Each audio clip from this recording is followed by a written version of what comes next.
नमस्कार दोस्तों, स्वागत है आपका हमारे YouTube चैनल जनरल इन्फॉर्मेशन में। अधिक मास में एकादशी का विशेष महत्व बताया गया है।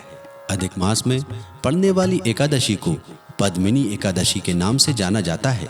पद्मिनी एकादशी का व्रत कब है, आइए जानते हैं। पंचांग के अनुसार इस समय अधिक मास चल रहा है। अश्विन मास की शुक्ल पक्ष में आने वाली एकादशी की तिथि को पद्मिनी एकादशी कहा जाता है। एकादशी व्रत में भगवान विष्णु की पूजा की जाती है और अधिक मास भगवान विष्णु को समर्पित है, इसीलिए इस एकादशी का महत्व बढ़ जाता है। पौराणिक कथाओं के अनुसार एकादशी का व्रत सभी व्रतों में श्रेष्ठ माना गया है।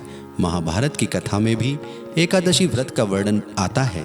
भगवान विष्णु के अवतार भगवान श्री कृष्ण ने स्वयं युधिष्ठिर और अर्जुन को एकादशी के व्रत के महात्म्य के बारे में बताया था। एकादशी का व्रत मोक्ष प्रदान करता है और सभी प्रकार के पापों से मुक्ति दिलाता है। एकादशी का व्रत सभी मनोकामनाओं को भी पूर्ण करता है। पंचांग के अनुसार 27 सितंबर 2020 को पद्मिनी एकादशी का व्रत है। इस एकादशी को बहुत ही विशेष माना गया है, इसलिए इस व्रत को विधि पूर्वक ही करना चाहिए, तभी भगवान विष्णु का आशीर्वाद प्राप्त होता है।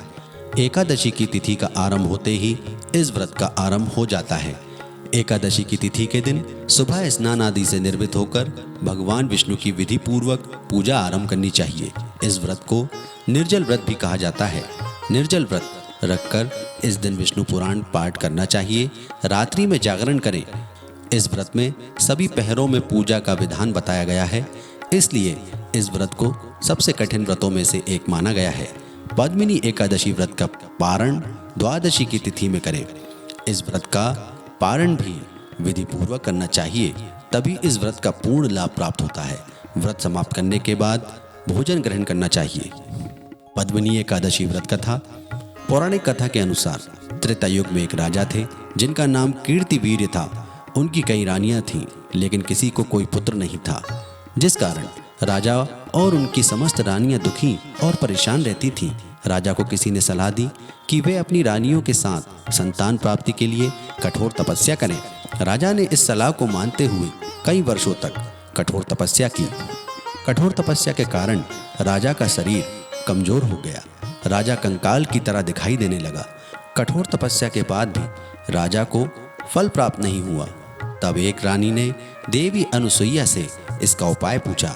तब देवी ने रानी को पुरुषोत्तम मास यानी अधिक मास में शुक्ल पक्ष की एकादशी का व्रत करने के लिए कहा।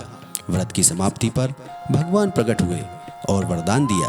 कुछ समय बाद रानी ने एक पुत्र को जन्म दिया जो कार्तिवीर्य अर्जुन कहलाया। यह बालक आगे चलकर अत्यंत पराक्रमी राजा बना। कीर्तिवीर्य ने एक बार रावण को भी बंदी बना लिया था। दोस्तों, आपको ये वीडियो पसंद आया हो तो इसे लाइक और शेयर करना ना भूलें। धन्यवाद।